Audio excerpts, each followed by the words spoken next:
അസ്സലാമു അലൈക്കും വറഹ്മത്തുള്ളാഹി വബറകാതുഹു. ഓഡിബിൾ ആണല്ലോ അല്ലേ?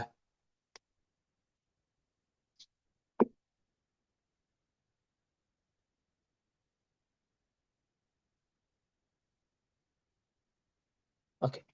അസ്സലാമു അലൈക്കും വറഹ്മത്തുള്ളാഹി. ബിസ്മില്ലാ അൽഹംദുലില്ലാഹി റബ്ബിൽ ആലമീൻ الذي هدانا لهذا وما كنا لنهتدي لولا أن هدانا الله ثم الصلاة والسلام على أشرف الأنبياء والمرسلين وعلى آله الطيبين الطاهرين وأصحابه الفائزين برضا الله ومن تبعهم بإحسان إلى يوم الدين. أما بعد.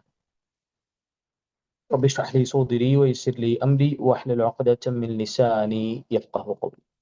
വീഡിയോ ഇല്ലേന്ന് ചോദിക്കണം. വീഡിയോ ഓപ്പൺ ആണല്ലോ. വീഡിയോ ക്ലിയർ അല്ലേ? ഓക്കെ അല്ലേ?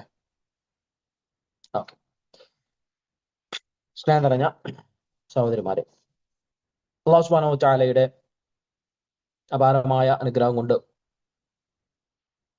വീണ്ടും ഒരു റമദാനിലേക്ക് നമ്മൾ കടക്കാനിരിക്കുകയാണ്. തൊട്ട് മുമ്പത്തെ മാസത്തിലാണ് നമ്മളുള്ളത്. അല്ലാഹു സുബ്ഹാനഹു വ തആല ഏറ്റവും നല്ല രൂപത്തിൽ ഈ റമദാനിനെ സ്വീകരിക്കാനും ഏറ്റവും നല്ല രൂപത്തിൽ അതിനോട് യാത്ര പറയാനും ചെയ്യുന്ന കർമ്മങ്ങളെല്ലാം സ്വീകരിക്കപ്പെടാനും നമുക്ക് ഏവർക്കും തൗഫീഖ് നൽകി അനുഗ്രഹിക്കട്ടെ എന്ന് ആദ്യമേ പ്രാർത്ഥിക്കുകയാണ്. എന്ന് മാത്രമല്ല, ഈ ഒരു ക്ലാസ് അതിന്റെ മുന്നോടിയായിട്ട് സംഘടിപ്പിക്കുന്നതും അതുപോലെ തന്നെ വിവിധങ്ങളായിട്ടുള്ള വിഷയങ്ങൾ അതിൽ ചർച്ച ചെയ്യപ്പെടുന്നതുമെല്ലാം അതിന്റെ ഏറ്റവും പ്രധാനപ്പെട്ട ലക്ഷ്യം എന്നുള്ളത് ഈ ഒരു മാസം അഥവാ റമദാൻ മാസം ഏറ്റവും നല്ല രൂപത്തിൽ ഉപയോഗപ്പെടുത്താൻ നമുക്ക് കഴിയണം എന്നുള്ള ലക്ഷ്യത്തോടു കൂടിയാണ്. അപ്പോൾ ആ രൂപത്തിൽ അല്ലാഹു സുബ്ഹാനഹു വ തആല അത് ഉപകാരപ്പെടുത്തട്ടെ. ഇതിന്റെ പിന്നിൽ പ്രവർത്തിക്കുന്ന എല്ലാവർക്കും അല്ലാഹു സുബ്ഹാനഹു വ തആല പ്രതിഫലം നൽകി അനുഗ്രഹിക്കട്ടെ എന്ന് കൂടെ സാന്ദർഭികമായിട്ട് പ്രാർത്ഥനയിൽ ഉൾപ്പെടുത്തുകയാണ്. പരിശുദ്ധ ഖുർആനിന്റെ ഭാഷ, അറബി ഭാഷയുമായി ബന്ധപ്പെട്ട് ഒരു സത്യവിശ്വാസം മനസ്സിലാക്കേണ്ട ചില വിഷയങ്ങൾ ഒരു റിമൈൻഡർ എന്നുള്ള രൂപത്തിൽ ഓർമ്മിപ്പിക്കുക എന്ന് മാത്രമാണ് ഉദ്ദേശിക്കുന്നത്. അല്ലാഹു സുബ്ഹാനഹു വ തആല തൗഫീഖ് നൽകട്ടെ. നമുക്കറിയാം, അല്ലാഹു സുബ്ഹാനഹു വ തആല പറയുന്നുണ്ട്, ഇന്നാ അൻസൽനാഹു ഖുർആനൻ അറബിയ്യൻ ലഅല്ലകും തഅഖിലൂൻ. തീർച്ചയായും അല്ലാഹു സുബ്ഹാനഹു വ തആല പരിശുദ്ധ ഖുർആനിനെ പാരായണം ചെയ്യപ്പെടുന്ന ഒരു ഗ്രന്ഥമായി അറബി ഭാഷയിൽ അവതരിപ്പിച്ചു. എന്നിട്ട് അവസാനിപ്പിക്കുന്നത്, ആയത്ത് അവസാനിപ്പിക്കുന്നത് ലഅല്ലകും തഅഖിലൂൻ, നിങ്ങൾ ചിന്തിക്കാൻ വേണ്ടിയാണ് എന്ന് പറഞ്ഞുകൊണ്ടാണ്. അതായത് ആകാശഭൂമികളെ ബന്ധിപ്പിച്ചുകൊണ്ട് അല്ലാഹു സുബ്ഹാനഹു വ തആല ഈ പരിശുദ്ധ ഖുർആനിനെ അറബി ഭാഷയിലാക്കി അവതരിപ്പിച്ചത് നമ്മൾ ചിന്തിക്കാൻ വേണ്ടിയാണ് എന്നാണ് അല്ലാഹു സുബ്ഹാനഹു വ തആല അവിടെ പറയുന്നത്. എന്നാൽ സത്യത്തിൽ ആ ആയത്തിനെ കുറിച്ച് പോലും ചിന്തിക്കുന്നവർ വളരെ കുറവാണ് എന്നുള്ളതാണ് സത്യം. നമ്മൾ എത്ര പേര് ആലോചിച്ചിട്ടുണ്ടാവും, എന്തുകൊണ്ട് അല്ലാഹു സുബ്ഹാനഹു വ തആല അറബി ഭാഷയിൽ തന്നെ എന്തുകൊണ്ട് മലയാളത്തിൽ ഇറക്കിയില്ല, അല്ലെങ്കിൽ ഇംഗ്ലീഷിൽ, അല്ലെങ്കിൽ മറ്റു ഭാഷകളിൽ? അല്ലാഹു ആ ആയത്തിൽ പറഞ്ഞതിനെ കുറിച്ച് പോലും സത്യത്തിൽ ആഴത്തിൽ ചിന്തിച്ചവർ വളരെ കുറവായിരിക്കും എന്നാണ് ഞാൻ ഉദ്ദേശിച്ചത്. നമുക്കറിയാം, അറബി ഭാഷയെ സംബന്ധിച്ചിടത്തോളം അതിന്റെ പിന്നെ പദസമ്പത്ത് എന്ന് പറയുന്നത് അതിസമ്പന്നമാണ്. വലിയ വിശാലമായ ആശയങ്ങൾ ഉൾക്കൊള്ളുന്ന അർത്ഥഗർഭമായ വാക്കുകൾ, അതായത് ചെറിയ ചില അക്ഷരങ്ങളിൽ തന്നെ വലിയ ആശയങ്ങൾ ഉൾക്കൊള്ളിക്കാൻ സാധിക്കുന്ന അതിനുള്ള കഴിവ് ഉള്ള ഒരു ഭാഷയാണ് അറബി ഭാഷ. അതുകൊണ്ട് തന്നെ മറ്റേതു ഭാഷയിലേക്ക് അത് ട്രാൻസ്ലേറ്റ് ചെയ്യുകയാണെന്നുണ്ടെങ്കിലും അതിന്റെ പരിപൂർണമായിട്ടുള്ള അർത്ഥത്തിൽ അത് മറ്റ് ഭാഷകളിൽ മനസ്സിലാക്കുക എന്ന് പറയുന്ന അസാധ്യമാണ്. അതുകൊണ്ടാണ് പണ്ഡിതന്മാർ പറയുന്നത്, ഖുർആനിനെ ഏത് ഭാഷയിലേക്ക് ട്രാൻസ്ലേറ്റ് ചെയ്താലും അത് ഖുർആൻ ആവൂല. എന്ന് മാത്രമല്ല, ഖുർആനിനെ പദാനുപദം ട്രാൻസ്ലേറ്റ് ചെയ്യുക എന്നുള്ളത് സാധ്യമല്ല എന്ന്.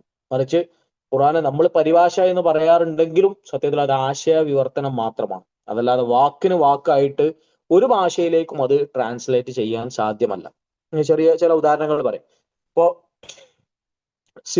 അറബി ഭാഷയിൽ ലൈസുൻ, അതുപോലെ തന്നെ ദിർഗാമുൻ, ഉസാമ, അസദുൻ, ഇതൊക്കെ സൂചിപ്പിക്കുന്നത് മലയാളത്തിലേക്ക് നമ്മൾ ഇതൊക്കെ ട്രാൻസ്ലേറ്റ് ചെയ്യുകയാണെങ്കിൽ സിംഹം എന്നേ പറയൂ. ഇതൊക്കെ സിംഹത്തിനെ പറയുന്ന വിവിധങ്ങളായിട്ടുള്ള പദങ്ങളാണ്. പക്ഷെ ഈ ഓരോ പദങ്ങളും അറബി ഭാഷയിൽ അതിന് വ്യത്യസ്തമായ അർത്ഥങ്ങളുണ്ട്. അത് സിംഹം തന്നെയാണെങ്കിലും അതിന്റെ സ്വഭാവത്തിൽ, അതിന്റെ ശാരീരിക ഘടനയില്, അല്ലെങ്കിൽ അതിന്റെ പിന്നെ വിശേഷണങ്ങളിലൊക്കെ വ്യത്യാസമുണ്ട്. പക്ഷെ നമ്മൾ മറ്റു ഒരു ഭാഷയിലേക്ക് ട്രാൻസ്ലേറ്റ് ചെയ്യുമ്പോൾ എന്തേ പറയുള്ളൂ, അതിന് സിംഹം എന്നേ പറയുള്ളൂ. ഇനി അതിൽ കൂടുതൽ പറയണം എന്നുണ്ടെങ്കിൽ എന്ത് ചെയ്യണം, അതിനെ വീണ്ടും വിശദീകരിക്കുന്ന ഒരു വാചകത്തിലേക്ക് കൊണ്ടുവരേണ്ടി വരും. അറബിയിൽ ഒറ്റ വേർഡാണ്, ഒരു ഭാഷയിലേക്ക് മാറ്റുമ്പോൾ അത് എന്ത് ചെയ്യേണ്ടി വരും, ഒരു വാചകമാക്കി മാറ്റേണ്ടി വരും, അതിന്റെ ആശയം പരിപൂർണമായിട്ട് മനസ്സിലാക്കി കൊടുക്കണം എന്നുണ്ടെങ്കിൽ.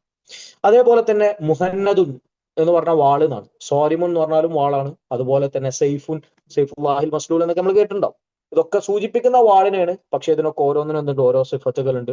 ട്രാൻസ്ലേറ്റ് ചെയ്യുമ്പോൾ എന്ത് ചെയ്യും, ഇത് ഓരോന്നിനും വിശദമായിട്ട് പറയേണ്ടി വരും. അതുകൊണ്ടാണ് ചിലപ്പോ നമ്മൾ ഒരു ലൈനൊക്കെ ഉള്ള ആയത്ത് അതിനെ പിന്നെ വിവരിക്കുന്ന സമയത്ത്, അതിന്റെ ആശയം വിവർത്തനം ചെയ്യുന്ന സമയത്ത് ഒരുപാട് ചില സ്ഥലങ്ങളിൽ ബ്രാക്കറ്റിൽ ഇട്ടിട്ടൊക്കെ അതിന്റെ അർത്ഥം വിശദീകരിക്കുന്നിടത്ത് നമുക്ക് കാണാൻ സാധിക്കുന്നത്. ഇങ്ങനെ ഓരോ വിഷയവും, ഇപ്പോ ഒട്ടകത്തിന് ജമല്, നാഖത്തുൻ, ഇബിലുൻ, നഅമുൻ എന്ന് പറഞ്ഞുകൊണ്ട് ഒരുപാട് പദങ്ങളുണ്ട്. പക്ഷെ ഇത് ഓരോന്നും എന്താണ്, ഓരോന്നിനെയാണ് സൂചിപ്പിക്കുന്നത്.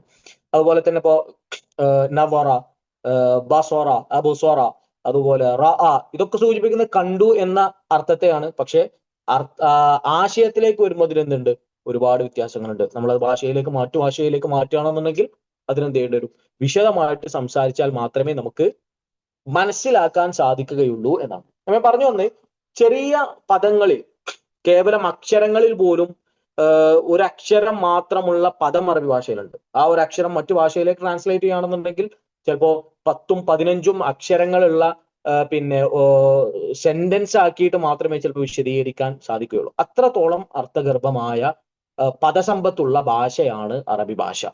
അതുകൊണ്ട് തന്നെ ലഅല്ലക്കും തഅഖിലൂൻ എന്നുള്ളത് അത് സത്യത്തിൽ ചിന്തിക്കാൻ തക്ക രൂപത്തിലുള്ള ഒരു വിഷയം തന്നെയാണ് എന്ന് നമുക്കവിടെ മനസ്സിലാക്കാൻ സാധിക്കും. അത് മാത്രമല്ല, 1400 വർഷം മുമ്പ് സംസാരിച്ച അറബി ഭാഷ ഇന്നും അതേ രൂപത്തിൽ നിലനിൽക്കുന്നുണ്ട്. ഒരു വ്യത്യാസവും ഇല്ല. ഭാഷയിൽ വലിയ പാണ്ഡിത്യമൊന്നും ഇല്ലാത്ത ആളുകൾക്ക് പോലും അതിൽ പറയുന്ന കാര്യങ്ങൾ എന്നിട്ട് മനസ്സിലാക്കാൻ സാധിക്കുന്നത്. പക്ഷെ നമുക്ക് വലിയൊരു അത്ഭുതമൊന്നുമല്ല. പക്ഷെ അറബി ഭാഷയെ കുറിച്ച് അറിയാത്ത ഒരാളെ സംബന്ധിച്ചിടത്തോളം ഒരു 500 വർഷം മുമ്പ് എഴുതപ്പെട്ട ഒരു പുസ്തകം അത് ഇന്ന് വായിച്ചാൽ സാധാരണ അറബി ഭാഷ ബേസിക്സ് പഠിച്ച ഒരാൾക്ക് തന്നെ അതിന്റെ ബേസിക് ആയിട്ടുള്ള കാര്യങ്ങൾ മനസ്സിലാക്കാൻ സാധിക്കും എന്ന് പറയുന്ന അത്ഭുതം തന്നെയാണ്. കാരണം ബാക്കി ഏത് ലാംഗ്വേജ് എടുത്തു നോക്കിയാലും കുറെ വർഷങ്ങൾക്ക് മുമ്പ് എഴുതപ്പെട്ട പുസ്തകങ്ങൾ എന്ന് വായിച്ചാൽ അത് മനസ്സിലാക്കാൻ പോലും കഴിഞ്ഞോളുന്നില്ല. എന്ന് മാത്രമല്ല, പല ഭാഷകൾക്കും അത്ര പ്രായം പോലും ഇല്ല. ഇന്ന് ലോകത്ത് ഏറ്റവും കൂടുതൽ പ്രചരിച്ചു കൊണ്ടിരിക്കുന്ന ഭാഷകൾക്ക് പോലും പലതിനും പിന്നെ 300, 400, 500 വർഷങ്ങൾ മാത്രമേ എന്തുള്ളൂ, പഴക്കം ഉള്ളതായിട്ട് നമുക്ക് കാണാൻ സാധിക്കുകയുള്ളൂ. എന്ന് മാത്രമല്ല, മുമ്പ് ഉപയോഗിച്ചിരുന്ന പല പദങ്ങളും ഇന്ന് ആ ഭാഷകളിൽ ഉപയോഗിച്ചുകൊണ്ടിരിക്കുന്ന വ്യത്യസ്ത അർത്ഥങ്ങളിലായിരിക്കും. പക്ഷെ അറബി ഭാഷയിൽ അങ്ങനെയില്ല. ഇപ്പൊ ഞാൻ ഒരു ഉദാഹരണം പറയുകയാണെങ്കിൽ, ഒരു 50 വർഷം മുമ്പ് മരണപ്പെട്ടു പോയ ഒരു മലയാളി ആയിട്ടുള്ള ഒരാൾ, അയാൾ ഇന്ന് വന്നിട്ട് ഇന്നത്തെ നമ്മൾ സംസാരിക്കുന്ന മലയാള ഭാഷ കേട്ട് കഴിഞ്ഞാൽ അതിൽ പല പദങ്ങളും കേൾക്കുമ്പോൾ എന്താണ് ഇവർ ഉദ്ദേശിക്കുന്നത് എന്ന് മനസ്സിലാവാതെ നിൽക്കുന്ന ഒരു അവസ്ഥ ഉണ്ടാവും. കാരണം എന്താ, അവര് മരണപ്പെട്ടു പോകുന്ന ആ ഒരു കാലഘട്ടത്തിൽ നമ്മൾ ഇന്ന് പറയുന്ന പല പദങ്ങളും ഇന്ന് നമ്മൾ ഉദ്ദേശിക്കുന്ന അർത്ഥത്തിലായിരുന്നില്ല ഉപയോഗിച്ചിരുന്നത്. ഇപ്പൊ നമ്മള് അടിപൊളി എന്നൊക്കെ പറഞ്ഞാൽ, ഈ പൊളി എന്ന് പറഞ്ഞാല് മുമ്പുള്ളവർ എന്തായാലും നമ്മൾ ഉദ്ദേശിക്കുന്ന രൂപത്തിൽ ഗംഭീരം എന്ന അർത്ഥത്തിൽ എന്തായാലും അതിന് മനസ്സിലാക്കണം എന്നില്ല. ഞാൻ ഒരു ഉദാഹരണം പറഞ്ഞാണ്. ഇങ്ങനെ ഓരോ പദങ്ങളും ഇങ്ങനെ കാലഘട്ടം മാറുന്നതിനനുസരിച്ച് എന്തുണ്ട്, ആ പദങ്ങൾ ഉപയോഗിച്ചിരുന്ന അർത്ഥം അല്ലെങ്കിൽ ആ പദം കൊണ്ട് ഉദ്ദേശിച്ചിരുന്ന അർത്ഥവും ആശയവും എന്തുണ്ട്, വ്യത്യാസപ്പെട്ടിട്ടുണ്ടാവും. പക്ഷെ അറബി ഭാഷയിൽ അതും ഇല്ല. അതുകൊണ്ടാണ് ഇപ്പൊ മുമ്പ് എഴുതപ്പെട്ട ഷേക്സ്പിയറിന്റെ ഒക്കെ ഒരു നാടകമൊക്കെ എടുത്തിട്ട് ഇന്ന് വായിക്കണം എന്നുണ്ടെങ്കിൽ എന്ത് വേണം, അത് ഇംഗ്ലീഷിൽ തന്നെ ട്രാൻസ്ലേറ്റ് ചെയ്താൽ, അതിന് ആശയം വിവർത്തനം ചെയ്താൽ മാത്രമേ ഇന്ന് ഇംഗ്ലീഷ് പഠിക്കുന്ന ഒരു സാധാരണക്കാരെ സംബന്ധിച്ചിടത്തോളം അത് മനസ്സിലാക്കാൻ സാധിക്കുകയുള്ളൂ. അറബിയിൽ പിന്നെ അത് സാധ്യമല്ല എന്ന് പറയും. കൊളോക്കിയൽ ആയിട്ടുള്ള ലാംഗ്വേജസ് ഇല്ല എന്നല്ല പറയുന്നത്. പക്ഷെ അത് എത്ര ഉണ്ടായാലും അതിന് ഒറിജിനൽ ടെക്സ്റ്റ്, ഒറിജിനൽ ഭാഷ എന്താണ്, അത് സെക്യൂർഡ് ആണ്, പ്രൊട്ടക്റ്റഡ് ആണ് എന്നർത്ഥം. നീ അങ്ങനെ സംഭവിച്ചിരുന്നു എങ്കിൽ നിങ്ങളൊന്ന് ആലോചിച്ച് നോക്കിയാണ്, മുമ്പ് ഉപയോഗിച്ചിരിക്കുന്ന, വളരെ സ്വാഭാവികമാണല്ലോ, 1400 വർഷം മുമ്പ് അറബി ഭാഷ ഉപയോഗിച്ചിരുന്ന പല പദങ്ങളും അതിന്റെ അർത്ഥം അല്ലെങ്കിൽ ആശയം വ്യത്യാസപ്പെട്ടിട്ട് ഉപയോഗിക്കാനുള്ള സാധ്യത വളരെ കൂടുതലാണ്. അങ്ങനെ സംഭവിച്ചിരുന്നുവെങ്കിൽ, ഇപ്പൊ ഉദാഹരണത്തിന് നാറുൻ എന്നുള്ള പദം തീ എന്നാണ് അതിന്റെ അർത്ഥം, എല്ലാവർക്കും അറിയാം. ഇന്ന് നാറുൻ എന്നുള്ള പദം തീ എന്ന അർത്ഥത്തിൽ അല്ലായിരുന്നു ഉപയോഗിക്കപ്പെടുന്നത് എങ്കിൽ നമുക്ക് ഖുർആൻ ഓതുന്ന സമയത്ത് അതുകൊണ്ട് ഉദ്ദേശിക്കുന്നത് എങ്ങനെയെന്ന് മനസ്സിലാക്കാൻ സാധിക്കും. ഓരോ പദങ്ങളും അങ്ങനെ എടുത്ത് നോക്കാം. അപ്പൊ ആ രൂപത്തിൽ അതിനെന്ത് ചെയ്തിട്ടുണ്ട്, സംരക്ഷിക്കപ്പെട്ടിട്ടുണ്ട്. കാരണം ഇതിൽ എന്ത് ലഹന്, എന്ത് തെറ്റുകൾ അതിലേക്ക് ആഡ് ചെയ്യപ്പെട്ടാലും, ആളുകൾ അതിൽ തെറ്റ് സംസാരിച്ചു തുടങ്ങിയാലും ഉടനെ തന്നെ പണ്ഡിതന്മാർ എന്ത് ചെയ്യും, അതിനെ തിരുത്തുന്നതായിട്ട് നമുക്ക് കാണാൻ സാധിക്കും. അത് ഇന്നാ നഹ്നു നസ്സൽന ദിക്റ വ ഇന്നാ ലഹു ലഹാഫിദൂൻ എന്ന് അല്ലാഹു സുബ്ഹാനഹു വതആലയുടെ പറഞ്ഞ ആയത്തിന്റെ ഭാഗമാണ്. അല്ലാഹു സുബ്ഹാനഹു വതആല ഖുർആനിനെ സംരക്ഷിക്കും എന്ന് പറയുമ്പം ഖുർആൻ സംരക്ഷിക്കപ്പെടണമെങ്കിൽ അതിന്റെ തനതായിട്ടുള്ള ഭാഷയും എന്ത് ചെയ്യണം, സംരക്ഷിക്കപ്പെടണം. അപ്പൊ അള്ളാഹു അത് സംരക്ഷിച്ചിട്ടുണ്ട്, പണ്ഡിതന്മാരിലൂടെ സംരക്ഷിച്ചിട്ടുണ്ട് എന്ന് നമുക്ക് കാണാൻ സാധിക്കും. ദീനിന്റെ ഭാഗമായതുകൊണ്ട് തന്നെ അതിലേക്ക് ഒന്നും ആഡ് ചെയ്യപ്പെടാൻ, അതിനെ കളങ്കപ്പെടുത്താൻ മുൻകാല പണ്ഡിതന്മാർ അതിനെ സമ്മതിച്ചിട്ടില്ല. അതുകൊണ്ടാണ് ശൈഖുൽ ഇസ്ലാം ഇബ്നു തൈമിയ്യ റഹ്മത്തുള്ളാഹി അലൈഹി പറഞ്ഞ് ഇന്ന നഫ്സൽ ലുഗത്തൽ അറബിയ്യത മിനദ്ദീൻ ഔ കമാ ഖാൽ, അഥവാ അറബി ഭാഷ എന്ന് പറയുന്നത് അത് എന്താണ്, ദീനിന്റെ ഭാഗമാണ് എന്ന് വരെ അദ്ദേഹം പറഞ്ഞു വെച്ചതായിട്ട് നമുക്ക് കാണാൻ സാധിക്കും. ഈ ഒരു ഭാഷയ്ക്ക് വേണ്ടി അതിന്റെ തനതായിട്ടുള്ള ആ ഒരു ആശയം അല്ലെങ്കിൽ ഒറിജിനൽ ആയിട്ടുള്ള ആ ഭാഷ അതിനെ സംരക്ഷിക്കാൻ വേണ്ടി വർഷങ്ങളോളം, പതിറ്റാണ്ടുകളോളം പണിയെടുത്ത്, അപ്പോ ഖലീൽ ഇബ്നു അഹ്മദ് അൽ ഫറാഹിദി പോലെയുള്ള അറൂദ് പോലെയുള്ള പഠന ശാഖ തന്നെ സ്ഥാപിച്ച അദ്ദേഹത്തെ പോലെയുള്ള ആളുകൾ 40 വർഷത്തോളമാണ് അദ്ദേഹം ഗ്രാമാന്തരങ്ങളിലൂടെ യാത്ര ചെയ്തിരുന്നത്. അറബി ഭാഷ അതിന്റെ ഒറിജിനൽ ആയിട്ടുള്ള രൂപത്തിൽ ആളുകൾ സംസാരിക്കുന്ന ആ ജസീറത്തുൽ അറബിൽ അന്ന് സംസാരിച്ചുകൊണ്ടിരിക്കുന്ന ഭാഷയെ അടുത്തറിയാൻ വേണ്ടി. ഇതുപോലെ തന്നെയാണ് മറ്റ് പണ്ഡിതന്മാരൊക്കെ. എന്ന് മാത്രമല്ല അറബി ഭാഷ ജസീറത്തുൽ അറബിൽ അഥവാ ഇന്നത്തെ അറേബ്യൻ ഗൾഫിൽ, അറേബ്യൻ ഉപഭൂഖണ്ഡത്തിൽ അന്ന് സംസാരിച്ചിരുന്ന അറബി ഭാഷ എന്ന് പറഞ്ഞാൽ അതിന്റെ ഒറിജിനൽ ടെക്സ്റ്റ് ആയിരുന്നു നബി സല്ലല്ലാഹു അലൈഹി വസല്ലമയുടെ കാലഘട്ടത്തിൽ. പിന്നീട് ഇസ്ലാം വിവിധ രാജ്യങ്ങളിലേക്ക് അത് പടർന്നപ്പോൾ അനറബികളായിട്ടുള്ള ആളുകൾ ഇങ്ങോട്ട് കയറി വരുന്ന ഒരു സാഹചര്യം ഉണ്ടായപ്പോൾ അതോടുകൂടി അറബി ഭാഷ തെളിവ് വെച്ചിട്ടുള്ള, അറബി ഭാഷ കൊണ്ട് തെളിവ് പിടിക്കുന്ന സമ്പ്രദായം തന്നെ നിർത്തിവെച്ചു. അതായത് ഒരു ഹിജ്റ 50-100 വർഷം ഒക്കെ ആവുന്നതിന്റെ മുമ്പായിട്ട് അനറബികളായിട്ടുള്ള ആളുകൾ എന്ത് ചെയ്തു,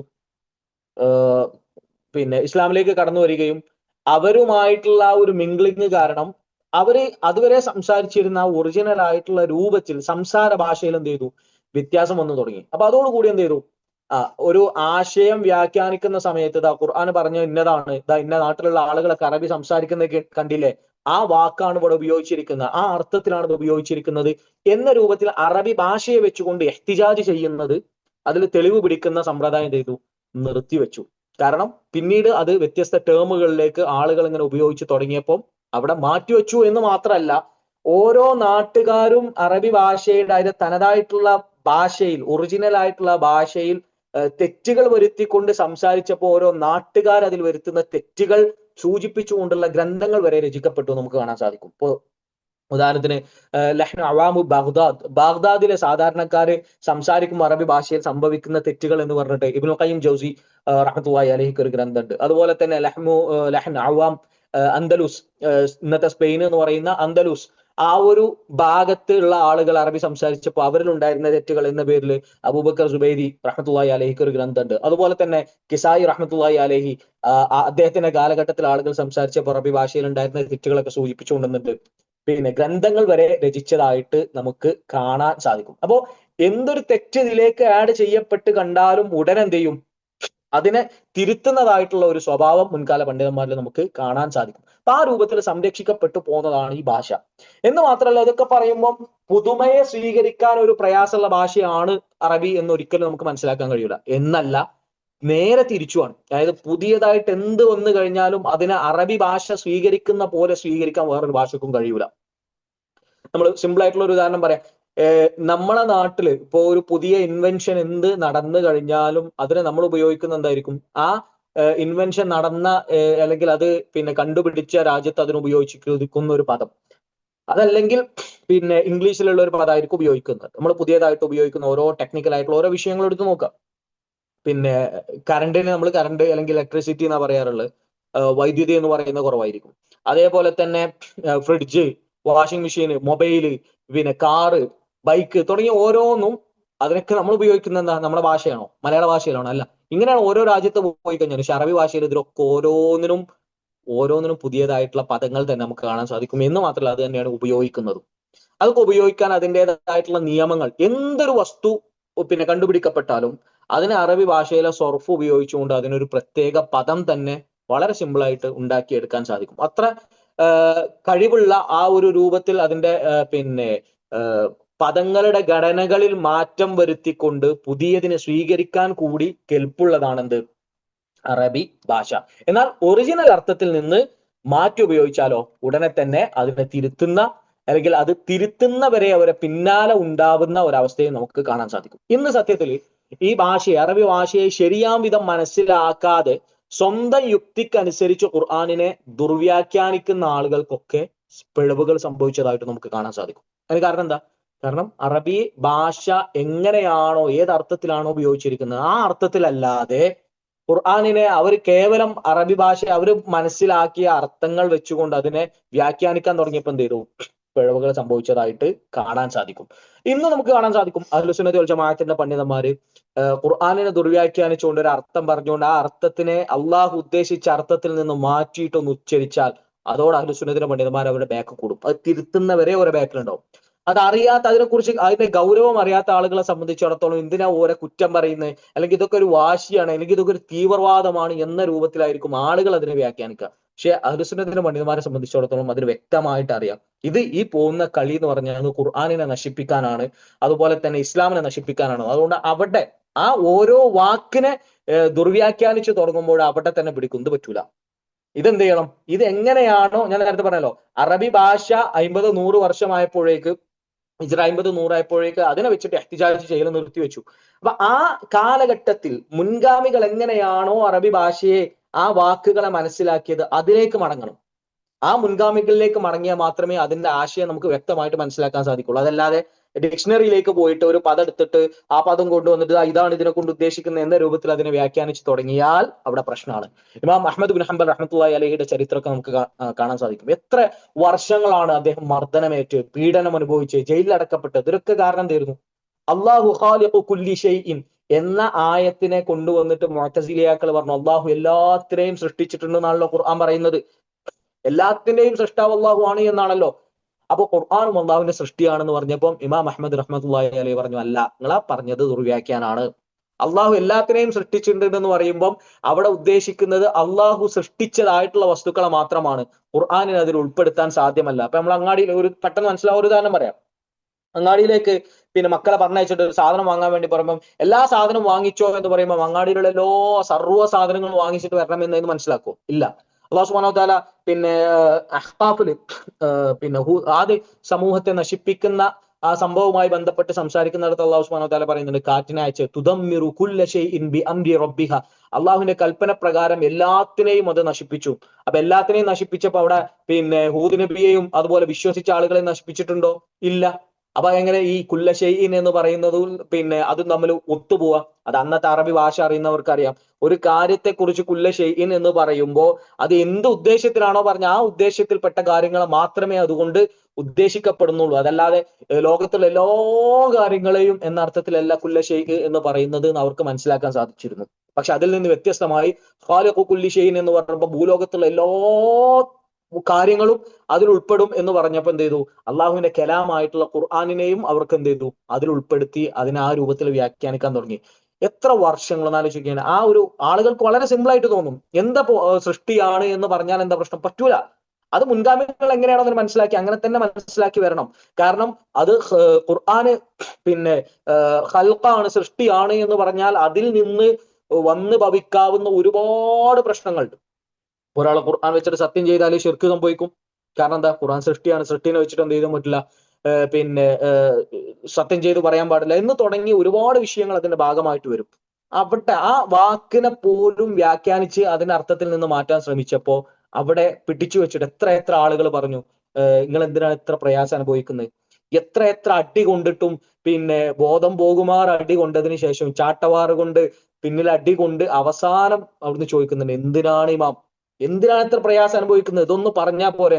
ഉടനെ തന്നെ ഇമാം അഹ്മദ് റഹ്മത്തുള്ളാഹി അലൈഹി പറയുന്നത്, ഖുർആനിൽ നിന്നോ സുന്നത്തിൽ നിന്നോ നിങ്ങൾ ഈ പറഞ്ഞതിന് തെളിവ് കൊണ്ടുവരും. ആ പറയുന്നിരിക്കുന്ന ആയത്തുകളോ അതല്ലെങ്കിൽ മറ്റേതെങ്കിലും ആയത്തുകൾ ഈ രൂപത്തിൽ ഖുർആൻ അള്ളാഹുവിന്റെ കലാമല്ല സൃഷ്ടിയാണ് എന്ന് തെളിയിക്കാൻ പറ്റുന്ന തെളിവുകൾ നിങ്ങൾ കൊണ്ടുവരും എന്ന് പറഞ്ഞിട്ട് എത്ര വർഷങ്ങളാണ് അദ്ദേഹത്തിന് അടി കിട്ടിയിട്ട് അവസാനം 6 മാസത്തോളം ചികിത്സിച്ചതിന് ശേഷമാണ് അദ്ദേഹത്തിന് നടക്കാൻ പോലും സാധിച്ചത് എന്നാണ് അദ്ദേഹത്തിന്റെ മകൻ അബ്ദുള്ള റഹ്മത്തുള്ളാഹി അലൈഹി പറഞ്ഞതായിട്ട് നമുക്ക് കാണാൻ സാധിക്കും. അപ്പൊ പറഞ്ഞു വന്നത് ഈ രൂപത്തിലാണ് എന്ത് ചെയ്യുന്നത് പണ്ഡിതന്മാര് ഈ ഭാഷയെ സംരക്ഷിച്ച് പോന്നിട്ടുള്ളത്. ഇനി യുക്തിവാദികളുടെ വിഷയങ്ങൾ എടുത്താലും അതേപോലെ തന്നെ ഇന്ന് പിന്നെ ഖുർആൻ ടെക്സ്റ്റ് എടുത്തിട്ട് അതിനെ ട്രാൻസ്ലേഷൻ ചെയ്തുകൊണ്ട് ഡിക്ഷണറിയിലോ അല്ലെങ്കിൽ ഗൂഗിളിലോ അടിച്ചു നോക്കിയിട്ട് ഓരോ വാക്കുകളും അർത്ഥങ്ങളും കൊണ്ടുവന്നിട്ട് അതിനെ ഇതുമായിട്ട് സ്യൂട്ട് ചെയ്തിട്ട് ഇത് കണ്ടോ ഖുർആൻ ഇങ്ങനെയൊക്കെയാണ് പറയുന്നത് എന്ന രൂപത്തിൽ അതിനെ വ്യാഖ്യാനിച്ചു കൊണ്ടുവരാൻ സാധിക്കും. നമ്മൾ പറയും ഇല്ല, ഖുർആാനിനെ മനസ്സിലാക്കുക. അതാണ് ഖുർആാനിനെയും ഹദീസിനെയും മനസ്സിലാക്കാൻ അതിന്റെ ഒരു മൻഹജ് ഉണ്ട് എന്ന് പറയുന്നത്. ആ മൻഹജിൽ നിന്ന് വ്യതിചലിച്ചു പോയാൽ ആർക്കും ഖുർആന് അള്ളാഹു അറബിയിലല്ല അവതരിപ്പിച്ച് അതിന്റെ ട്രാൻസ്ലേഷൻ അവൈലബിൾ ആണല്ലോ, അതിന്റെ ആശയവിവർത്തനം ഇവിടെ ഉണ്ടല്ലോ, നമുക്ക് നോക്കിയാൽ മനസ്സിലാവില്ല എല്ലാ കാര്യം എന്ന് പറഞ്ഞാൽ തെറ്റാണ്. അത് അങ്ങനെ നേരിട്ട് നോക്കിയിട്ട് എല്ലാവർക്കും കണ്ടെത്താൻ പറ്റുന്ന കാര്യമല്ല.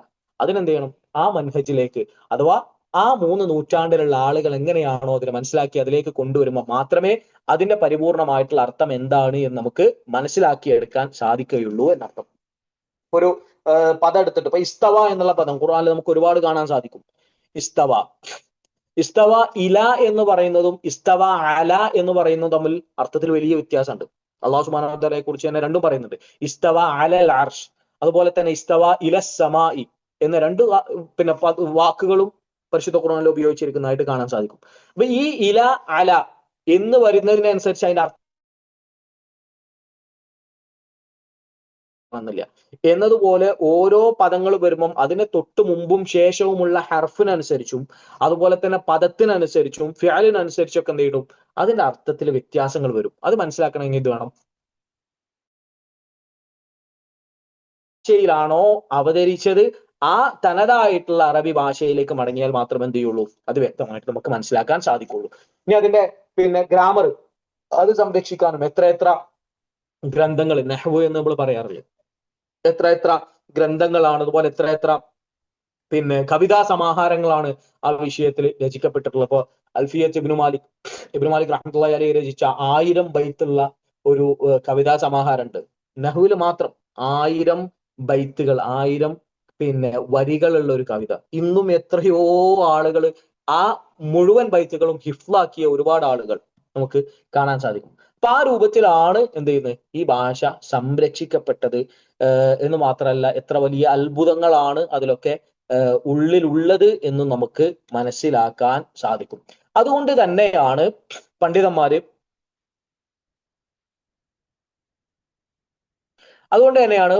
എന്ത് ചെയ്യുന്നത് ഈ ഭാഷയുടെ പിന്നെ അഹമ്മിയത്തിനെ കുറിച്ച് അതിന്റെ പ്രാധാന്യത്തെ കുറിച്ച് നമ്മളെ പഠിപ്പിച്ചിട്ടുള്ളത്.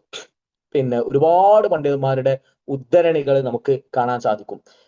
മഹാനായ ഉമർ ബിൻ ഖത്താബ് റളിയല്ലാഹു അൻഹു പറയുന്നതായിട്ട് കാണാം, നിങ്ങൾ എന്ത് ചെയ്യണം, തഅല്ലമുൽ അറബിയ്യ, നിങ്ങൾ അറബി ഭാഷ പഠിക്കണം.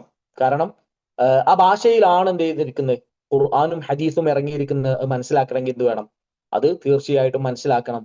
അത് പറഞ്ഞതിന് ശേഷമാണ് അദ്ദേഹം പറയുന്നത് തഅല്ലമുൽ ഫറാഇദ്, നിങ്ങൾ അനന്തരാവകാശ നിയമങ്ങളെയും പഠിക്കണം എന്നുള്ളത്. ആദ്യം അവിടെ അദ്ദേഹം മുൻഗണന കൊടുത്തത് എന്തിനാണ്, മുൻഗണന കൊടുത്തിരിക്കുന്നത് അറബി ഭാഷക്കാണ്. അതിനുശേഷമാണ് ഫിഖ്ഹിലെ വളരെ പ്രധാനപ്പെട്ട അനന്തരാവകാശ ഓരോ വ്യക്തിയുടെയും ജീവിതവുമായി ബന്ധപ്പെട്ട് നിർബന്ധമായും ഉറപ്പായും ബന്ധപ്പെട്ട് കിടക്കുന്ന ഒരു ഫിഖ്ഹിലെ നിയമങ്ങൾ പോലും പഠിക്കുന്നതിന് മുമ്പ് അദ്ദേഹം പ്രാധാന്യം കൊടുത്ത് പറഞ്ഞെന്താ തഅല്ലമുൽ അറബിയ്യ, നിങ്ങൾ അറബി ഭാഷ പഠിക്കണം. കാരണം അത് പഠിച്ചിട്ടില്ല എന്നുണ്ടെങ്കിൽ അതിന്റെ ബേസ് അറിയാത്ത ഒരാളെ സംബന്ധിച്ചിടത്തോളം അയാൾക്ക് മുസ്ലിം ആയിട്ട് ജീവിക്കാൻ തന്നെ സാധിക്കൂല എന്നുള്ള. കാരണം സൂറത്തുൽ ഫാത്തിഹ നിസ്കാരത്തിന്റെ ഭാഗമാണ്. നിസ്കരിക്കുന്ന സമയത്ത് അത് തെറ്റി ചോദി കഴിഞ്ഞാൽ, അതിൽ അക്ഷരങ്ങൾ കുറഞ്ഞു കഴിഞ്ഞാൽ അത് അയാളുടെ നിസ്കാരത്തിനെ ബാധിക്കുന്ന വിഷയമാണ്. അതുപോലെ തന്നെ തക്ബീറത്തുൽ ഇഹ്റാം പറയുന്നത് അല്ലാഹു അക്ബർ എന്ന് പറഞ്ഞിട്ട് ഇപ്പോ ബാങ്ക് കൊടുക്കുന്ന സമയത്ത് അല്ലാഹു അക്ബർ എന്ന് പറഞ്ഞിട്ട് നീട്ടി പറയുന്നുണ്ട്. അപ്പൊ എന്താ എനിക്ക് അല്ലാഹു അക്ബർ ഫസ്റ്റ് എന്താ നീട്ടാം പിന്നെ പറ്റാത്ത വെച്ചാൽ ഒരാൾ അല്ലാഹു അക്ബർ എന്ന് പറഞ്ഞാൽ നിസ്കാരം തന്നെ ബാത്തിലായി പോകും. കാരണം അല്ലാഹു അക്ബർ എന്ന് പറഞ്ഞാൽ അല്ലാഹു ആണോ ഏറ്റവും വലിയവൻ എന്ന ചോദ്യമായിട്ട് അത് മാറും. അതൊരിക്കലും എന്തായില്ല അംഗീകരിക്കാൻ സാധിക്കില്ല. അല്ലാഹു അക്ബർ എന്നുള്ള സ്റ്റേറ്റ്മെന്റ് ആണ്, മറ്റതൊരു ചോദ്യമാണ് എന്ന് തുടങ്ങി ഓരോ ഖുർആനിലെ ഓരോ ആയത്തുകളിലേക്ക് വന്നാൽ അതിലൊക്കെ ഈ രൂപത്തിൽ എന്ത് ചെയ്യാം നമുക്ക് കാണാൻ സാധിക്കും. തെറ്റുകൾ സംഭവിച്ചു കഴിഞ്ഞാൽ അത് അയാളുടെ ദീനത്തിനെ തന്നെ ബാധിക്കുന്നതായതുകൊണ്ട് തന്നെ അത് പഠിക്കുക എന്നുള്ളത് നിർബന്ധമാണ്, ഫർദായിട്ടുള്ള കാര്യമാണ്. അത് നിർബന്ധമായിട്ട് നമ്മൾ മനസ്സിലാക്കിയിരിക്കേണ്ട അടിസ്ഥാനങ്ങൾ മനസ്സിലാക്കുക എന്നുള്ളത്. എന്നാൽ അതിന് മേലക്കുള്ള കാര്യങ്ങളോ അത് പഠിക്കല് ഓരോരുത്തരെ സംബന്ധിച്ചിടത്തോളം വളരെ പ്രോത്സാഹിപ്പിക്കപ്പെട്ട വിഷയവും ആണ്. അബൂ മൂസ അശ്അരി റളിയല്ലാഹു അൻഹു അദ്ദേഹം തന്റെ പിന്നെ ഖലീഫയായിരുന്ന ഉമർ ബിൻ ഖത്താബ് റളിയല്ലാഹു അൻഹുവിന് എന്ത് ചെയ്തു, ഒരു കത്തെഴുതി. അപ്പൊ കത്തിലെ തെറ്റുകൾ കണ്ട സമയത്ത് അദ്ദേഹം തിരിച്ചെഴുതുന്നുണ്ട്, ആ എഴുതിയ കാത്തിബിന്, ആ എഴുതിയ ആൾക്ക് എന്ത് ചെയ്യണം, അയാളെ ചാട്ടവാറ് കൊണ്ട് അടിക്കണം എന്നുള്ളത്. കാരണം ഭാഷയിൽ അവിടെ തെറ്റും പിഴവ് വരുത്തിക്കൊണ്ട് പിന്നെ കണ്ടതുകൊണ്ട് അദ്ദേഹത്തിന് കിട്ടിയ കത്തിൽ. അതുപോലെ തന്നെ ഇബ്നു ഉമർ റളിയല്ലാഹു അൻഹു അദ്ദേഹത്തിന്റെ മകനെ ഖുർആൻ ഹിഫ്ളാക്കിയതിൽ ആക്കുന്ന വിഷയത്തിൽ അടിക്കാറില്ലായിരുന്നു. പക്ഷെ തെറ്റി ചോദുന്നതിനെ, ലഹനുകൾ അതിൽ വരുത്തുന്നതിനെ വളരെ പ്രാധാന്യത്തോടു കൂടിയായിരുന്നു അദ്ദേഹം കണ്ടിരുന്നത് എന്ന് നമുക്ക് കാണാൻ സാധിക്കും. അതുപോലെ തന്നെ നേരത്തെ നമ്മൾ പറഞ്ഞു, ഷെയ്ഖുൽ ഇസ്ലാം ഇബ്നു തൈമിയ്യ റഹ്മത്തുള്ളാഹി അലൈഹി പറഞ്ഞു, ഇന്ന നഫ്സൽ ലുഗത്തൽ അറബിയ്യതി മിനദ്ദീൻ, ദീനിൽപ്പെട്ടതാണ് അറബി ഭാഷയുടെ നഫ്സ് എന്ന് പറയുന്നത്. വമഅരിഫതുഹാ ഫർദുൻ വാജിബുൻ, അത് പഠിക്കുക മനസ്സിലാക്കുക എന്നുള്ളത് ഫർദാണ്, നിർബന്ധമാണ്. കാരണം ഫഇന്ന ഫഹ്മൽ കിതാബി വസ്സുന്നതി ഫർദുൻ, കാരണം കിതാബും സുന്നത്തും മനസ്സിലാക്കുക എന്നുള്ള ഫർദാണ്. വലാ യുഫ്ഹമു ഇല്ലാ ബിഫഹ്മിൽ ലുഗത്തിൽ അറബിയ്യ, അറബി ഭാഷ മനസ്സിലാക്കാതെ അതൊരിക്കലും മനസ്സിലാക്കാൻ സാധിക്കുകയില്ല. വമാലാ യതിമുൽ വാജിബു ഇല്ലാ ബിഹി ഫഹുവ വാജിബുൻ, അതുകൊണ്ട് തന്നെ ഒരു വാജിബ് ആയിട്ടുള്ള കാര്യം അത് ലഭിക്കണമെങ്കിൽ ആവശ്യമായിട്ടുള്ള കാര്യങ്ങളും സ്വാഭാവികമായിട്ട് എന്ത് ചെയ്യും, വാജിബായി തീരും എന്ന് അദ്ദേഹം പറഞ്ഞത്. മനസ്സിലായിട്ടില്ലെങ്കിൽ ഒന്നും കൂടി ക്ലിയർ ആക്കാം. നമസ്കാരം വാജിബാണ്, നിർബന്ധമാണ്. അപ്പൊ നിർബന്ധമായിട്ടുള്ള നമസ്കാരം ശരിയാവണമെങ്കിൽ ഉണ്ടായിരിക്കേണ്ട ചില കാര്യങ്ങളുണ്ട്. വുളൂ, അതുപോലെ തന്നെ പിന്നെ ഔറത്ത് മറക്കല്, അതുപോലെ തന്നെ കിബിലക്ക് നേരെ തിരിഞ്ഞിരിക്കല്. അപ്പോ ഇതൊക്കെ എന്ത് ചെയ്യും, ഓട്ടോമാറ്റിക്കലി നിർബന്ധമായി തീരും. കാരണം ഇത് വെറുതെ നിർബന്ധമായതല്ല, നിസ്കാരം നിർബന്ധമാണ്. നിസ്കാരം ശരിയാവണമെങ്കിൽ എന്ത് ചെയ്യണം, ഇതും വേണം. അപ്പൊ ഇതും നിർബന്ധമായി തീർന്നു. വുളൂ ഇല്ലാതെ ഒരാൾ നിസ്കരിച്ചാൽ നിസ്കാരം സ്വീകരിക്കൂല. അപ്പൊ അതുകൊണ്ട് വുളൂ എന്ത് ചെയ്തു, നിർബന്ധമായി. കാബക്ക് നേരെ തിരിഞ്ഞു നിൽക്കാൻ നിസ്കരിച്ചാൽ വുളൂ നമസ്കാരം ശരിയാവില്ല. അപ്പം കാബക്ക് നേരെ തിരിയലും നിർബന്ധമായി. എന്നതുപോലെ ദീന് മനസ്സിലാക്കുക എന്നുള്ള ഒരാൾക്ക് നിർബന്ധമാണ്. അതുകൊണ്ട് തന്നെ അത് മനസ്സിലാക്കാൻ ഒരാൾക്ക് അറബി ഭാഷ പഠിക്കൽ നിർബന്ധമാണ് എന്ന് ഇബ്നു തൈമിയ്യ റഹ്മത്തുള്ളാഹി അലൈഹി പറഞ്ഞതായിട്ട് നമുക്ക് കാണാൻ സാധിക്കും. അതുപോലെ തന്നെ ഇബ്നു ഹസം അൽ-ളാഹിരി റഹ്മത്തുള്ളാഹി അലൈഹി അദ്ദേഹം പറയുന്നതായിട്ട് കാണാം, ഫഖദ് അൽസമ മൻ അറാദ അൻ യതഅല്ലമ അൽ-ഫിഖ്ഹ തഅല്ലമ അൻ-നഹ്വ വൽ-ലുഗ, ആരെങ്കിലും ഫിഖ്ഹ് പഠിക്കണം എന്ന് ഉദ്ദേശിച്ചിട്ട് തന്റെ അടുക്കലേക്ക് വരികയാണെങ്കിൽ നിർബന്ധമായിട്ടും അവരെന്ത് ചെയ്യണം, നഹ്വും അറബി ഭാഷയും പഠിച്ചിട്ട് ശേഷം മാത്രമേ വരാൻ പാടുള്ളൂ എന്ന് അദ്ദേഹം പറയാറുണ്ടായിരുന്നു, നമുക്ക് കാണാൻ സാധിക്കും. അതുപോലെ തന്നെ ഒരുപാട് സംഭവങ്ങൾ നമുക്ക് കാണാൻ സാധിക്കും. ഇപ്പോ ഇമാം ഷാഫി റഹ്മത്തുള്ളാഹി അലൈഹി പറയുന്നുണ്ട്, അൽ ലിസാനുൽ ലദി ഇഖ്താറഹു അല്ലാഹു അസ്സ വജൽ ലിസാൻ അൽ അറബി ഫഅൻസല ബിഹി കിതാബഹു അൽ അസീസ് വജഅലഹു ലിസാന ഖാതമി അംബിയാഇഹി മുഹമ്മദിൻ സ്വല്ലല്ലാഹു അലൈഹി വസല്ലം ولهذا نقول ينبغي لكل أحد يقدر على تعلم اللغة العربية أن يتعلمها. അതായത് അല്ലാഹു സുബ്ഹാനഹു വതആല പരിശുദ്ധ ഖുർആൻ ഇറക്കിയത് അറബി ഭാഷയിലാണ്.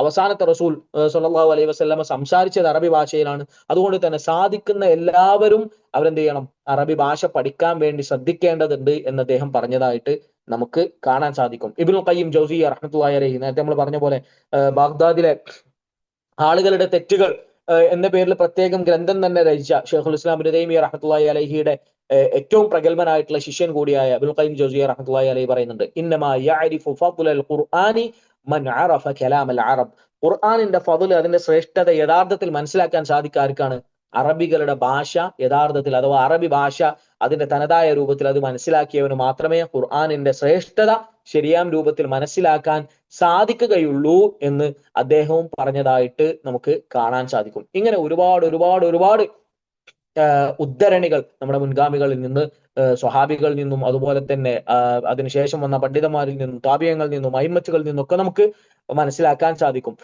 ഷാഫി റഹ്മത്തുള്ളാഹി അലൈഹി പറയുന്നതായിട്ട് കാണാം, തഅല്ലമുൽ അറബിയ്യ ഫഇന്നഹാ തുസബ്ബിതുൽ അഖൽ, നിങ്ങൾ അറബി ഭാഷ പഠിക്കണം, കാരണം അത് നിങ്ങളുടെ ബുദ്ധിയെ ഉറപ്പിക്കും. വതസീദു ഫിൽ മുറൂഅ, അതുപോലെ തന്നെ മുറൂഅത്തിനെ വർദ്ധിപ്പിക്കും എന്ന രൂപത്തിലൊക്കെ അദ്ദേഹം പറഞ്ഞതായിട്ടും നമുക്ക് കാണാൻ സാധിക്കും. ഇതൊക്കെ ഞാൻ പറഞ്ഞു വെച്ചെന്താ വെച്ചാൽ, നമ്മളെ സംബന്ധിച്ചിടത്തോളം സാധാരണക്കാരായിട്ടുള്ള ആളുകളായിരിക്കും ഇത് കൂടുതൽ ശ്രവിക്കുന്നത് എന്നാണ് ഞാൻ മനസ്സിലാക്കുന്നത്. എന്നാലും അറബി കോളേജിലൊക്കെ പഠിക്കുന്നവർ ചിലപ്പോൾ ഉണ്ടാവും, അല്ലെങ്കിൽ അറബി ഭാഷ പഠിക്കാൻ വ്യത്യസ്ത രൂപത്തിലുള്ള മാർഗങ്ങൾ സ്വീകരിച്ചുകൊണ്ടിരിക്കുന്നവരുണ്ടാവും. അപ്പൊ അവർക്ക് ഒരു മോട്ടിവേഷൻ എന്നതിലുപരി ഇനിയും ഇതുമായി യാതൊരു ബന്ധവുമില്ലാത്ത അവസ്ഥയിൽ നിൽക്കുന്ന ആളുകളെ സംബന്ധിച്ചിടത്തോളം ഇനിയെങ്കിലും നമ്മളെ കൊണ്ട് സാധിക്കുന്ന രൂപത്തിൽ എന്ത് ചെയ്യണം, നമ്മളത് തുടങ്ങാൻ വേണ്ടി ശ്രദ്ധിക്കണം എന്നുകൂടെ സൂചിപ്പിക്കാനാണ്. നമ്മൾ തുടങ്ങിയിട്ടില്ലെങ്കിൽ ഒന്നും സംഭവിക്കാനില്ല, പക്ഷെ നമ്മൾ തുടങ്ങിക്കഴിഞ്ഞാൽ വലിയ വ്യത്യാസങ്ങൾ നമുക്ക് ഉണ്ടാക്കി കൊണ്ടുവരാൻ സാധിക്കും. പിന്നെ നമ്മുടെ മക്കള് അവര് ഖുർആൻ ഓതുന്ന സമയത്ത് അതിലുള്ള മിസ്റ്റേക്കുകൾ തിരുത്തി കൊടുക്കാൻ, അതുപോലെ തന്നെ ശരിയായ രൂപത്തിൽ ഏറ്റവും ഭംഗിയായിട്ടുള്ള രൂപത്തിൽ ആ അറബി ഭാഷ അത് പിന്നെ ഖുർആൻ പാരായണം ചെയ്യാനും അതിന്റെ അക്ഷരങ്ങൾ, അതിന്റെ സിഫാത്തുകൾ, അതിന്റെ പിന്നെ മഖ്റജുകൾ, കാര്യങ്ങളൊക്കെ ക്ലിയർ ആക്കിയിട്ട് ഏറ്റവും നല്ല രൂപത്തിൽ അത് പിന്നെ പഠിക്കാനും അതുപോലെ തന്നെ പാരായണം ചെയ്യാനൊക്കെ നമ്മൾ എന്ത് ചെയ്യും, അത് നമ്മളെ സഹായിക്കും. അപ്പൊ അതുകൊണ്ട് തന്നെ കുറച്ച് സമയം നമ്മുടെ ജീവിതത്തിൽ നിന്ന് കുറേ ഒന്നുമില്ല എന്നുണ്ടെങ്കിൽ ഒരു ദിവസം ഒരു 5-10 മിനിറ്റ് എങ്കിലും നമുക്ക് മാറ്റിവെക്കാൻ കഴിഞ്ഞാൽ അറബി ഭാഷയിൽ വാക്കുകൾ പഠിക്കാനോ അല്ലെങ്കിൽ അതിന്റെ ഗ്രാമർ പഠിക്കാനോ അല്ലെങ്കിൽ അതിന്റെ പിന്നെ ആശയങ്ങൾ മനസ്സിലാക്കാൻ, ബലാഗയുമായി ബന്ധപ്പെട്ട ഏത് വിഷയമാണെന്നുണ്ടെങ്കിലും ചെറിയ രൂപത്തിൽ നമ്മളൊരു തുടക്കമിടുക എന്നുള്ളത് അത്യാവശ്യമാണ്. തുടക്കമിട്ട് ഇത് വെറുതെ ഒരു ക്ലാസ്, ഇന്ന് അറബി ഭാഷനെ കുറിച്ച് ഇന്ന് കേട്ട് നാളെ ആകുമ്പോഴേക്കും മറക്കുക എന്നുള്ള രൂപത്തിലാണെങ്കിൽ ഇതുകൊണ്ട് എന്തില്ല, പ്രത്യേകിച്ച് ഒരു കാര്യവുമില്ല. അതുപോലെ തന്നെ അറബി നാടുകളെ സംബന്ധിച്ചിടത്തോളം അവിടെ ജീവിക്കുന്ന മലയാളികൾക്ക് അവർക്ക് എപ്പോഴും ആ ഒരു പിന്നെ കൊളോക്കിയൽ ലാംഗ്വേജ് പഠിക്കാൻ ഭയങ്കര താല്പര്യമായിരിക്കും, സംസാര ഭാഷ. അത് ശരിയാണ്, ആ നാട്ടിൽ സംസാരിക്കാനുള്ള അത്യാവശ്യമായിട്ടുള്ള കാര്യങ്ങൾ പഠിക്കുക നല്ലതാണ്, അല്ല എന്ന് പറയുന്നില്ല. പക്ഷേ അറബി ഭാഷ ഖുർആനിന്റെ ഭാഷ എന്ന രൂപത്തിൽ അതിന്റെ ആ തനതായിട്ടുള്ള ശൈലിയും അതിന്റെ പിന്നെ നഹവും അതുപോലെ തന്നെ ഗ്രാമറുമായി ബന്ധപ്പെട്ട വിഷയങ്ങളൊക്കെ മനസ്സിലാക്കി വെക്കുക എന്നുള്ളത് അത് നമുക്ക് എന്ത് ചെയ്യും, നേരത്തെ ഞാൻ പറഞ്ഞ പോലെ തന്നെ തുസബ്ബിതുൽ അഖൽ, ഇമാം ഷാഫി റഹ്മത്തുള്ളാഹി അലൈഹി പറഞ്ഞ പോലെ നമ്മുടെ ബുദ്ധി എന്ത് ചെയ്യും, അതൊന്ന് തസ്ബീത്ത് ചെയ്യും, സ്ഥിരപ്പെടുത്തുന്നതാണ്. അപ്പൊ അതുകൊണ്ട് തന്നെ കേൾക്കുന്ന എല്ലാവരോടും എനിക്ക് നൽകാനുള്ള ഒരു വസിയ്യത്ത്, ഉപദേശം എന്നുള്ളത് ചെറിയ രൂപത്തിലെങ്കിലും നമ്മൾ എന്ത് ചെയ്യണം, നിർബന്ധമായിട്ടും അറബി ഭാഷ പഠിച്ചു തുടങ്ങണം എന്നുള്ളത്. അതിന് വ്യത്യസ്തങ്ങളായിട്ടുള്ള മാർഗങ്ങൾ ഉണ്ടാവും. പിന്നെ പ്രത്യേകിച്ചും അൽഹംദുലില്ലാഹ് വിസ്ഡം സ്റ്റുഡൻസിന്റെ വിസ്ഡം ഇസ്ലാമിക് ഓർഗനൈസേഷന്റെ കീഴിൽ ഒരുപാട് അവസരങ്ങൾ, അറബി ഭാഷയിൽ തന്നെയുള്ള ഗ്രന്ഥങ്ങൾ പഠിപ്പിക്കുന്ന ഒരുപാട് ദൗറകൾ നടക്കുന്നുണ്ട് വ്യത്യസ്തങ്ങളായിട്ടുള്ള നാടുകളിലെ പള്ളികളിൽ. അതുപോലെ തന്നെ പിന്നെ അറബി ഭാഷ പഠിക്കാനുള്ള കോഴ്സുകൾ പ്രായഭേദമന്യേ പഠിക്കാൻ വിസ്ഡം സ്റ്റുഡൻസിന്റെ കീഴിൽ ദുറൂസുൽ അറബിയ എന്നുള്ള പ്രോഗ്രാം ഉണ്ട്.